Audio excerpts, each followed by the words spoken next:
안녕하세요. 최창의 속풀이 최남영. 이한기 기자입니다. 네, 2024년 갑진년 새해가 밝았습니다. 속풀이 시청자분들 새해 복 많이 받으시고 건강하셨으면 좋겠습니다. 네.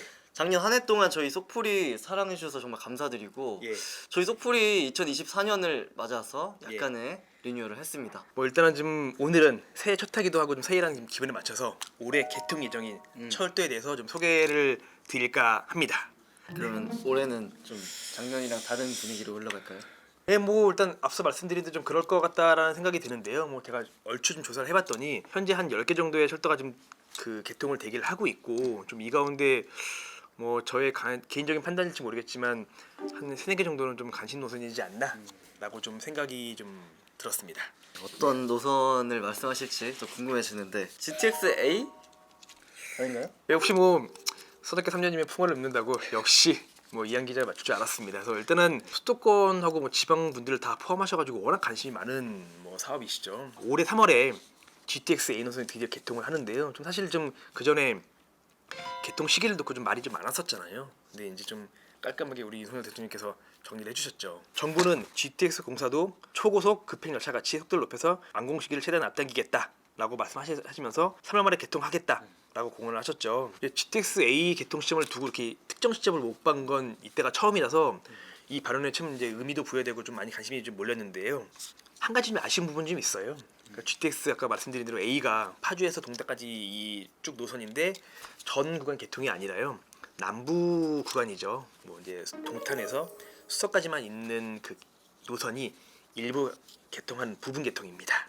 그 국토부가 작년 9월달에 그 출입기자단을 대상으로 좀 시험 운행을 공개한 적이 있는데요. 이게 실제 현재 그 GTX A 노선사의 실제 차량이에요. 승객들이 앉을 만한 의자와 내부 공간입니다. 이 GTX 차량이 뭐 최고 150km 뭐 원아워로 운행을 했는데 제 느낌상으로는 수서역에서 동탄역까지 20분이 걸리지 않았거든요. 근데 물론 뭐 중간에 정차역에 있는 성남역하고 용인역을 서지 않고 가긴 했는데 뭐 성남역과 용인역을 정차한다고 해도 한 22-3분, 한 25분 이내로 갈 수 있다는 게 그 당시에 국토부의 설명입니다. 수서역에서 동탄역은 SRT가 있잖아요. 다니고 있죠, 그렇죠? 예. 근데 이제 굳이 또 이 GTX가 또 다녀야 될 이유가 있을까요? 네. 그리고 있어요?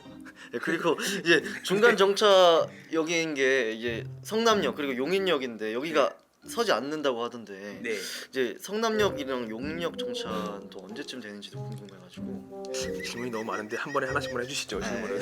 먼저 하나 쳐보지가 없어. 일단 설명을 드리면 뭐 SRT 중복 운행에 대해서는 사실 좀 회의적인 목소리도 있는 게 사실이에요. 근데 이제 일단 GTX라는 이제 개념이 처음 등장하고 뭐 김문수 도지사가 이제 경기도지사 근무할 때 나왔던 개념이다 보니까 약간 15년 만에 실체를 드러낸다는 점에서 의미가 있는 부분도 있고요.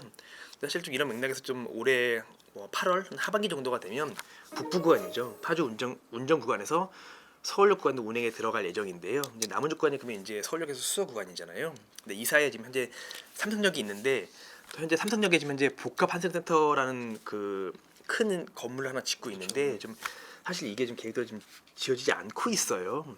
한 2028년 정도가 되면 GTX A 노선이 전 구간 운행이 가능하지 않을까 이렇게 좀 예상을 좀 하고 있고요. 그다음에 이제 또 두 번째 질문이죠. 뭐 성남역과 용인역 뭐 잘 지적을 해주셨는데요. 사실 성남역과 용인역은 각각 좀 개통 시기가 달라요. 현재 저희가 취재한 바로는 성남역은 좀 A 노선 개통 직후에 정차가 가능할 거라 보고 있고요. 성남역을 통해서 뭐 GTX A나 뭐 경강선 또 추후에 이제 저희가 앞서 설명드렸죠. 월급 판교선 환승을 고려하면 충분히 좀 성남역도 좀 활용 가치가 있지 않냐, 활용 가치가 높지 않겠냐라는 게 좀 국토부의 긍정적인 전망입니다. 근데 좀 용인역이 좀 늦어질 것 같은데요. 용인역은 현재 국토부 계획은 한 올해 6월 말 정도, 7월 초 정도 정차가 가능할 것으로 예상을 일단 좀 하고 있습니다. 네, 방금 말씀드린 이 내용 약간 어려우셨죠? 제가 팩트 체크 한번 해드리도록 하겠습니다. 네, 성남역 활용도가 높다고 얘기를 해주셨는데요, 선배께서. 이 부분을 제가 자세히 설명을 드릴게요. 성남역 활용도가 높은 이유는 성남역 부근에 이제 경강선과 그리고 GTX A 그리고 월곶 판교선이 지나가면서 이 세 개의 선이 밀집되어 있어서 교통 인프라가 확장됐기 때문입니다. 지도를 보시면요, 경강선이 통과하는 부분은 성남역과 임해역, 이제 GTX A는 수성역을 시작으로 성남역과 용인 그리고 동탄역으로 이어지고요. 그리고 월곶 판교선은 월곶역에서 판교역까지 환승이 가능해서요. 성남역 부근 일대가 활용도가 굉장히 높아졌다라고 보시면 될 것 같습니다. GTX A 노선만으로도 지금 굉장히 설명이 길었는데 네. 또 다른 관심 노선은 어디 있나요? 좀 이번에 좀 시선을 좀 수도권 동부권으로 좀 돌려보겠습니다. 저희가 시즌 1에서 그 당시에 연장이라는 주제로 한번 속풀이를 진행한 적이 있었잖아요. 근데 그 당시에 잠깐 언급한 노선인데 관심 많으신 분들은 아마 아실 거예요. 별내선이라고요. 부른 노선인데 지하철 8호선 연장선입니다. 지하철 8호선 연장 종점이 어딘지 아시죠? 암사랑 모란 아니에요? 예, 암사 모란예. 네. 예. 여기 이 노선이 이어져서 별내까지 이어진다는 얘기 듣긴 했어요. 구리 토평, 뭐 구리 남양주 다산, 뭐 별내까지 가는 연장선인데요. 이 노선도 개통 시점을 두고 좀 말이 많았었어요. 뭐 2020년에 한다, 23년 하반기에 한다, 뭐 예상이 좀 있었는데요. 올해 상반기 말 개통을 목표로 공사를 진행을 하고 있고요. 근데 이쪽 남양주나 이 별내 이쪽에 네, 지인들이 좀 있는데 네네. 관심이 굉장히 많아요, 이 노선에 대해서. 네네. 왜냐면 여기서 이제 강남권으로 바로 갈 수 있는 노선이 처음 그쵸, 생기는 처음이죠. 거니까 예. 굉장히 관심이 많더라고요. 그 이현 기자 소개한 대로 이제 보면 이제 그 남양주에서 구리 거주하시는 분들이 한 번에 강남으로 오는 노선이 없었어요. 오시려면 경의 중앙선을 타고 왕십리나 뭐 이렇게 나오셔서 청량리나 오셔가지고 내려가거나 아니면 버스를 타고 잠실로 이동하시는 게 좀 많았었는데요. 좀 부동산 시장이 호황했을 때 남양주 이제 별내의 지구와 뭐 구리 인창동 주변에 대한 좀 투자가 활발했었어요. 그래서 한 예를 들면 2020년에 입주한 뭐 구리역 앞에 그 DLNC가 지은 아파트죠. 이편세상 인창 어반포레라는 아파트가 있는데요. 이 지도 보시면 별내선 개통이라는 그 호재 때문에 뭐 한참 좀 거래가 활발했을 때는 뭐 전용 84제곱미터가 뭐 10억을 넘은 적도 있었고요. 쭉 올라가면 여기가 좀 그 구리 인창주공 단지인데요. 5단지, 뭐 6단지, 그다음에 다음 역이 여기 지금 현재 이쪽 역인데 구리 인창 1단지에 대한 투자가 좀 활발했었습니다. 전 여자친구가 이쪽 동네 살았거든요. 그래가지고 이거 꼭 넣어주세요. 이거 굉장히 가기가 귀찮았던 기억이 나요.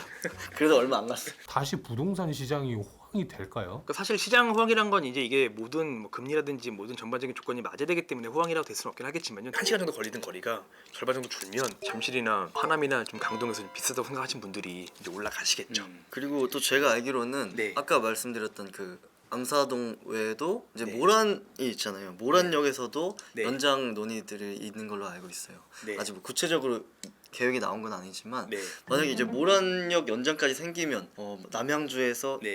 이제 강남 쪽이 아니라 예. 거의 뭐 성남, 예. 분당, 판교 이쪽까지도 예. 쉽게 좀 이동이 될 것 같아가지고 부동산 시장에 좀 어떤 영향을 좀 끼칠 수 있을 것 같은. 근데 모란 연장은 워낙 좀 확정되지 않았고 좀 민감한 이슈라서 댓글이 달릴 것 같네요. 아싸! 또 다른 관심 노선 네. 뭐가 있을까요? 근데 지금 이번에는 좀 지방으로 좀 눈을 돌려볼까 하는데요. 이런 게 저희가 최근에 좀 소개한 주요 노선인데 제가 아마 그때 얼핏 2024년 개통이라고 좀 언급한 철도가 있어요. 뭘까요? 워낙 많아가지고 저희가 당시 남북을 잇는 3대 철도망이라고 했던 게 있었죠. 생각났습니다. 중부선 맞죠? 고속도로 철도 중부선. 예, 3대 철도망으로 중부 내륙선이 또 2개 구간으로 분류하는 걸로 네네. 알고 있는데 충주를 기준으로 네. 이천에서 충주 구간은 네. 이제 중부 내륙선 1단계 구간이고 예. 또 충주에서 문경 구간은 네. 중부 내륙선 2단계 구간인 걸로 알고 있습니다. 이미 중부 내륙선 1단계 구간은 지금 현재 철도가 다니고 있고 네. 2단계 구간인 그 충주에서 문경 구간은 예. 내년에 개통한다. 예. 이거잖아요, 그죠? 일단 개통 목표 시점은 올해 10월입니다. 물론 이제 역시나 철도라는 게 변수가 워낙 많다 보니 늦어질 수도 있다는 전망도 있지만 일단 이제 그때 말씀드린 바와 같이 이미 1단계 구간이 운행을 하고 있고 좀 국토부하고 철도공단이 지금 건설에 집중을 하고 있는 만큼 뭐 연내 개통을 기대해봐도 좋지 않겠냐라는 생각입니다.